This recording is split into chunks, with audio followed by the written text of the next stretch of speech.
Hi, everyone. I'm Stuart Van Cleve, one of the librarians and the digital archivist at Lindell Library at Augsburg University. And today I'm going to show you how to upload files to Augorah, which is the Augsburg Oral History platform. So what we're going to do is really focus our attention on where it says contributing to Augorah.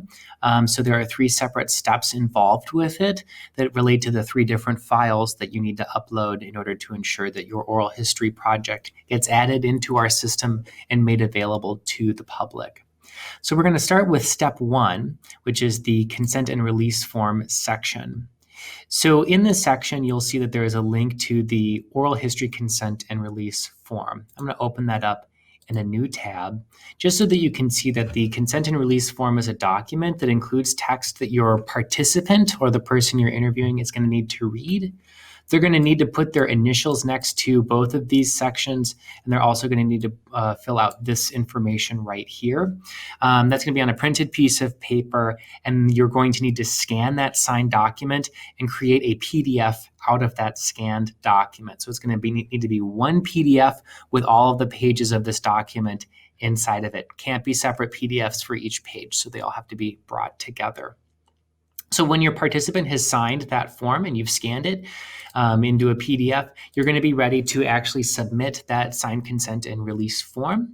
Before you do that, you do need to log in with your Augorah account in order to actually upload into the system.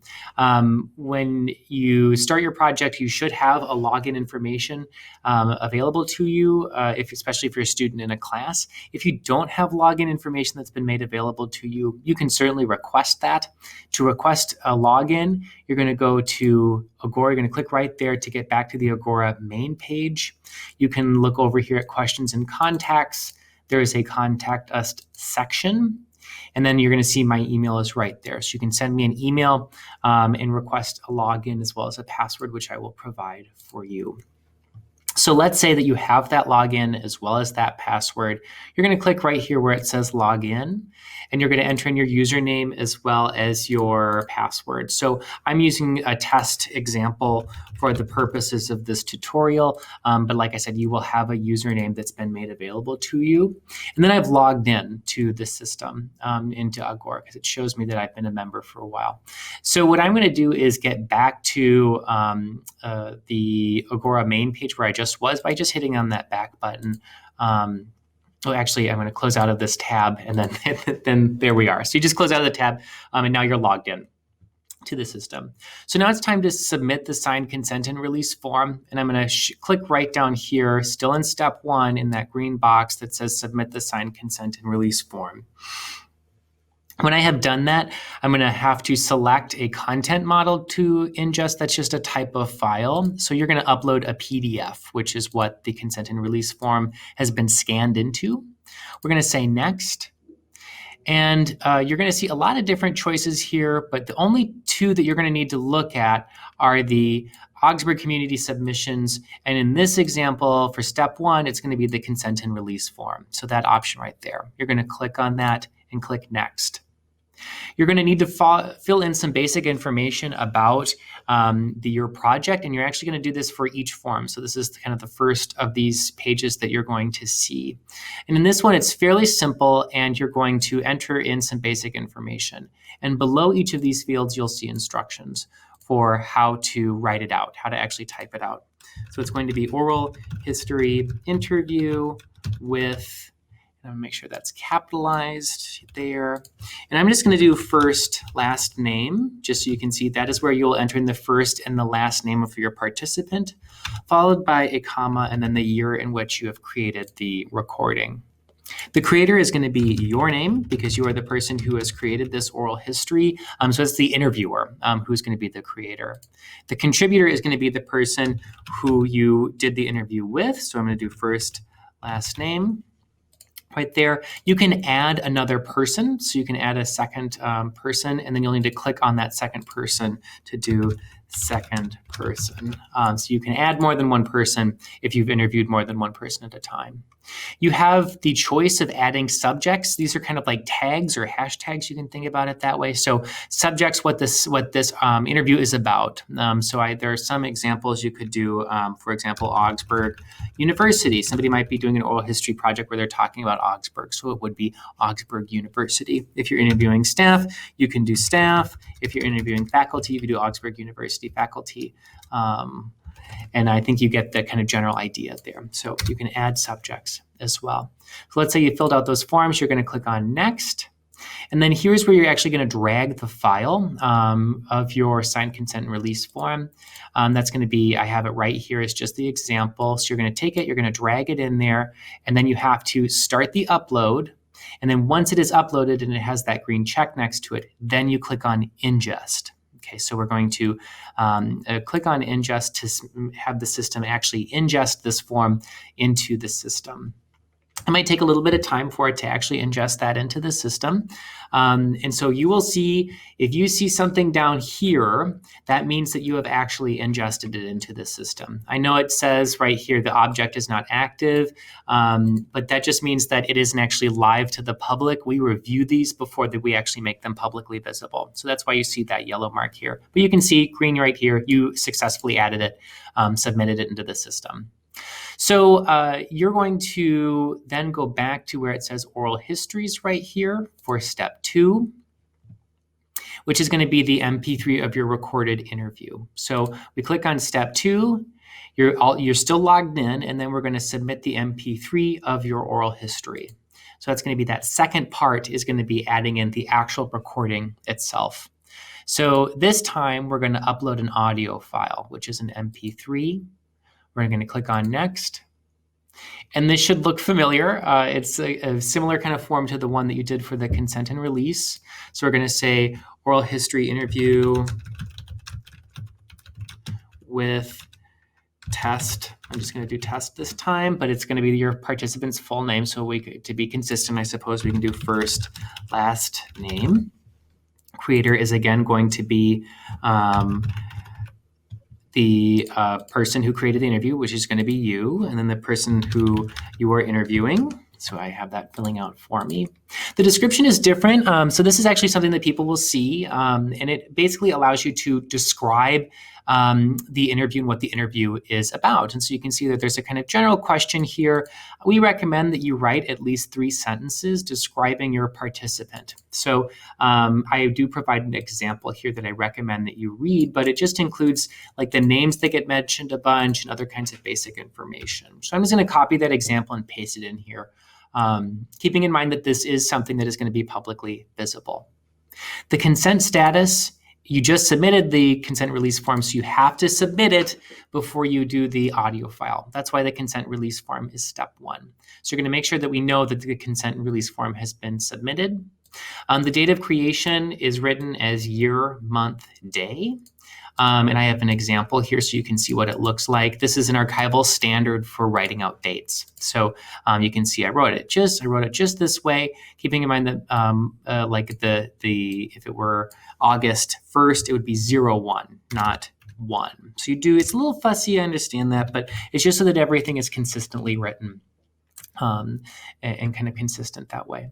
The collection is going to be what group is your oral history a part of. You'll see a number of different options here. If you don't see an option that applies to your project, let me know, and then we can add that. For this example, I'm just going to say it's a student project, but typically it's going to be a student project or a faculty project. There's some specific other projects that are going on campus, but I'm just going to pretend like I'm a student doing a student project right now. If you have a transcript available, you can indicate that you have one. And in fact, if you have created a transcript, do recommend that you say that a transcript is available. The format is going to be an MP3, and the type is an audio recording. So you can just leave that alone. And then again, you have the option of adding subjects. We're going to click Next here, and then we can take that audio recording. We're going to drag it in there, start the upload.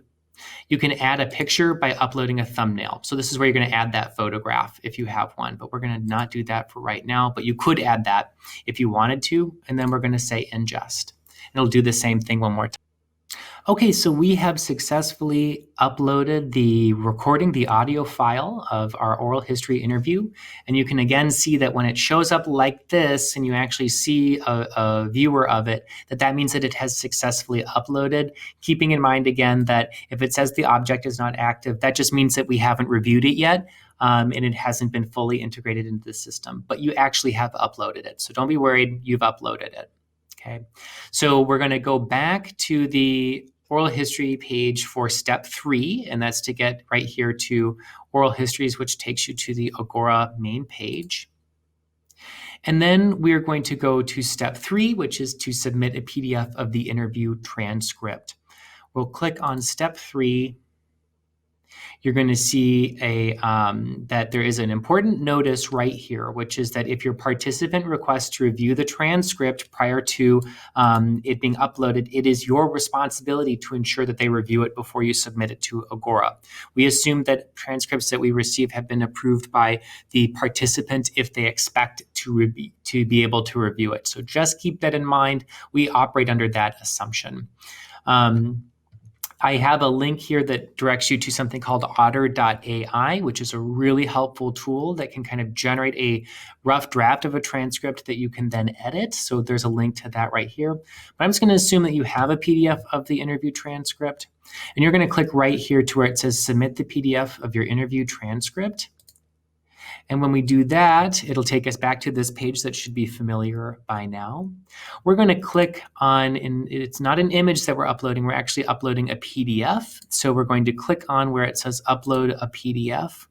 And then we're going to click on where it says next. So both the consent and release form and the transcript are both PDFs. So you'll click on PDF for each of those separate files for steps 1 and steps 3.